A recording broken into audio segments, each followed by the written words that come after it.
अस्सलामुअलैकुम, this is me Bakhtar Bukhari and you are watching me on Angari TV. मुझे उम्मीद है कि आप सब नाजरीन खैरियत से होंगे और खुश होंगे। एक्चुअली जो मेरी लास्ट वीडियो बनी थी BTS के ऊपर, उसके बाद मैं फिर वीडियो अपनी बना नहीं सकी क्योंकि फिर मेरे एग्ज़ाम्स हो गए, फिर वो बिज़ी, फिर वो इस तरह ना शेड्यूल अप्स एंड डाउन होता रहा।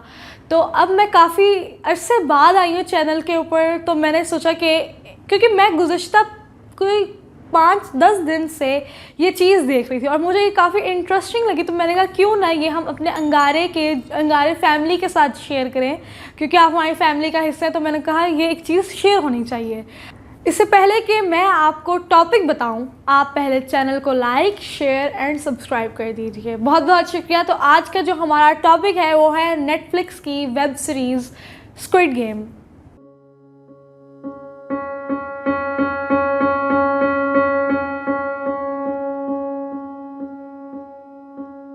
तो आज का जो हमारा टॉपिक है स्क्विड गेम। तो जो स्क्विड गेम है ये एक Netflix web Korean based series है जो गुज़श्ता 22 दिनों से 90 ममालिक में टॉप नंबर 1 ट्रेंड कर रही है और ये अब तक की मोस्ट स्ट्रीम नेटफ्लिक्स सीरीज़ भी बन चुकी है। और पर्सनली मैंने तो इसे सिर्फ 2 दिन के अंदर ही ख़त्म कर दिया।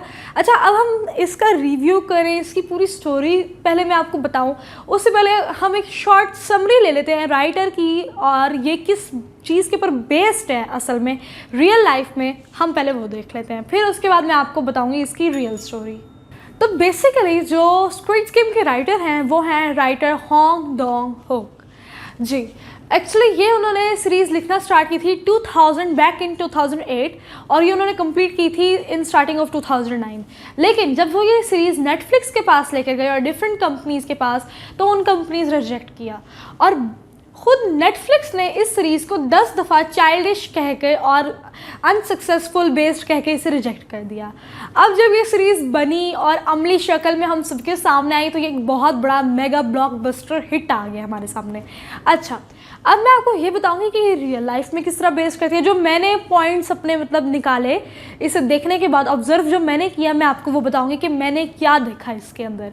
तो एक्चुअली मुझे यहाँ लगता है कि ये जो सब कुछ है ना, ये ऑल अबाउट है सोशल इकोनॉमिक डिवाइड्स के बारे में, कि किस तरह अमीर तबका जो है वो जबर करता है गरीब तबके के ऊपर।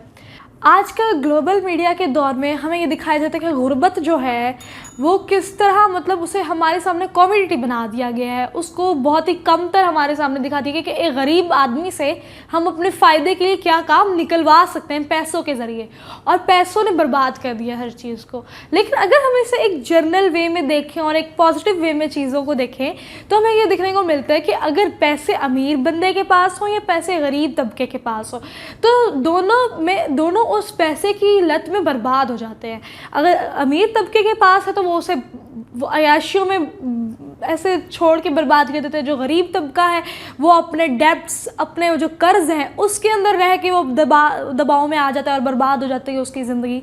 तो हम ये एक सबक ये भी मिलता है कि पैसे की वजह से हमारी ज़िंदगी बर्बाद हो गई हैं। अब हम आते हैं अपने मेन रिव्यू की तरफ। एक्चुअली स्क्विड गेम एक ऐसी गेम है, एक ऐसी सीरीज़ है जिसके अंदर आपको ये दिखाया जाता है कि जो एक गरीब आदमी है, जो लोग अपने कर्ज नहीं दे सकते, जो कर्ज और अपने डेब्ट्स में डूबे हुए हैं और कुछ कर नहीं सकते और उनके बैंक अकाउंट में इतना पैसा नहीं है कि वो अपने कर्ज दे सकें, तो उनको एक बंदा अप्रोच करता है एक इनविटेशन कार्ड के थ्रू। और वो इनविटेशन कार्ड भी बहुत इंटरेस्टिंग है, अभी आपको स्क्रीन के ऊपर दिख भी रहा होगा, सर्कल, ट्राइंगल एंड स्क्वायर। अच्छा, इसकी स्टोरी मैं आपको बाद में बताती हूँ आगे कि ये क्या रिप्रेजेंट करता है। उससे पहले मैं आपको ये बता दूँ, तो क्योंकि जो बंदा उन्हें इनविटेशन के साथ, कार्ड के साथ अप्रोच करता है, वो उन्हें एक ऐसी जगह का इनविटेशन देता है कि जहाँ वो जगह दुनिया में एग्जिस्ट ही नहीं करती। बेसिकली स्क्विड गेम एक ऐसा गेम है जिसके अंदर आपको चिल्ड्रन गेम्स खिलाई जाएंगी और जो एंड में जो विनर रहेगा उसको 45.6 बिलियन वॉन्स मिलेंगे। अब ये इजी लगता है सुनने में जिन्होंने देखी नहीं है स्क्विड गेम, लेकिन ये आसान नहीं है क्योंकि 6 दिन होंगे, 6 गेम्स खिलाई जाएंगी और हर एक गेम में जो बंदा आउट होता जाएगा वो उस गेम से एलिमिनेट हो जाएगा। और वो ना सिर्फ उस गेम से एलिमिनेट होगा बल्कि वो अपनी ज़िंदगी से भी एलिमिनेट हो जाएगा। ये इस तरह की वो थ्रिलर कॉमेडी सीरीज़ है।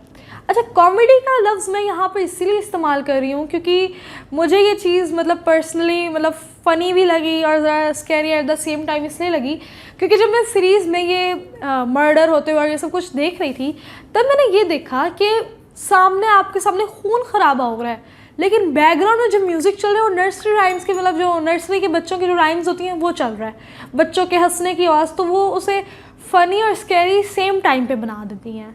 एक्चुअली मैं आप लोगों को सजेस्ट करूँगी कि आप स्क्विड गेम ज़रूर देखें क्योंकि मैं मज़ीद स्पॉयलर्स नहीं देना चाहती। मतलब मैंने आपको काफ़ी हद तक स्टोरी एक्सप्लेन कर दी है, लेकिन स्पॉयलर्स देने के बाद वो देखने का मज़ा नहीं रहता।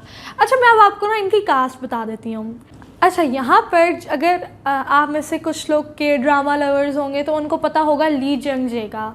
वो हमेशा साइड विलन रोल्स करते थे मतलब पुराने कोरियन ड्रामाज में, मतलब पुराने से बाद इतने पुराने नहीं, लेकिन हाँ, तो वो यहाँ पर मेन लीड का करेक्टर प्ले कर रहे हैं एज गी हो। अच्छा, जो वो है ना पार्क होसो, वो प्ले कर रहे हैं संगवो का।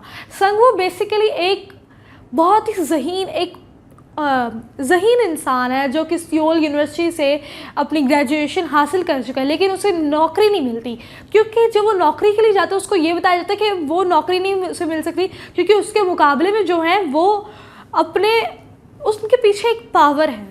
पावर से मुराद ये है कि वो रिश्वत की बुनियाद पर आए हैं, लेकिन संगवो के पास अपने इतने पैसे नहीं है कि वो अपनी नौकरी रिश्वत की बुनियाद पर रख सके। वी होजुन हमारे सामने प्ले करते हैं होजुन का करेक्टर, और जो जंग होयुन है वो हमारे सामने प्ले करती हैं से बोयोक का करेक्टर। अच्छा, मुझे और एक और जो करेक्टर है उनमें मेनली मतलब वो जो टीम बनती है उसमें एक और करेक्टर है, उनका नाम है अब्दुल अली। वो बेसिकली एक पाकिस्तानी बंदा है जो कोरिया कमाने के लिए गया है, लेकिन वो कमा नहीं पाया, वो बल्कि कर्ज़ों में ही आ गया है, कर्ज़ लेकर अपनी फैमिली का गुजारा वहाँ कराने के लिए। तो अब्दुल अली का जो रोल किया है वो है अनुपम त्रिपाठी ने।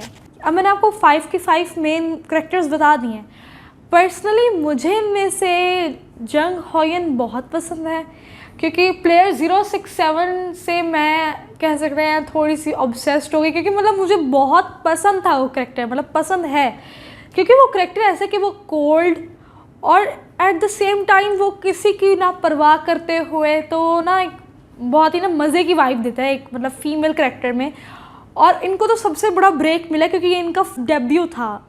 अच्छा, आप लोगों ने जिन लोगों ने स्क्विड गेम देखी हो तो शायद मे भी उन्होंने इस चीज़ को नोट किया हो या ना किया हो, लेकिन मैंने अपनी स्क्रिप्ट राइटिंग के वक्त इस चीज़ के बारे नोट किया है। वो ये कि प्लेयर 456 जो गीहुन होता है उसका प्लेयर नंबर होता है 456, टोटल प्लेयर्स ही 456 होते हैं, और जो कैश प्राइज मनी होती है वो होती है 45.6 बिलियन वॉन्स। आई थिंक उन्होंने सेट किया था माइंड के कि जितना प्लेयर का मतलब नंबर होंगे वहीं उसी लिहाज से मे बी मतलब मैंने ये एक चीज़ ऑब्ज़र्व की। अगर मैं आपको एक स्टोरी की बेसिक लाइन दे दूँ तो ये कि अगर आप कॉमेडी देखना चाहते हैं, आप थ्रिलर देखना चाहते हैं, आप कुछ ट्रेजिडिक सा देखना चाहते हैं, आप मतलब बोर्ड हो चुके हैं घर में, फ्रस्ट्रेटेड फील कर रहे हैं, आपको कुछ मिल नहीं रहा बिंज वॉच करने के लिए, तो आपको मैं रेकमेंड करूँगी कि आप स्क्विड गेम ज़रूर देखें। मैंने तो इसे 2 दिन के अंदर ख़त्म कर दिया और मुझे ये इतनी पसंद है इवन कि मैं इसके टिकटॉक एडिट्स अभी भी बैठ के देख रही होती हूँ। तो आज का ये हमारा प्रीव्यूज़ एंड रिव्यूज़ का जो आज का मतलब वीडियो है ये इख्तिताम पे अपने पहुँच चुका है। तो अब मैं आपको इंशाल्लाह बहुत जल्द एक न्यू और इंटरेस्टिंग वीडियो से मिलूँगी, और मैं अब आप लोगों से वादा करती हूँ कि मैं ज़रा रेगुलर रहूँगी और वीडियोस बहुत अच्छे से अपलोड करूँगी और आप लोगों को पसंद आए। और अगर आपको ज़रा से भी लगा कि इसमें मेरी मेहनत थी या कुछ था तो आप इस चैनल को लाइक कर दें, शेयर कर दें और सब्सक्राइब कर दें, और अपने ज़रूर दोस्तों के साथ भी शेयर कीजिएगा। खुदा हाफिज़।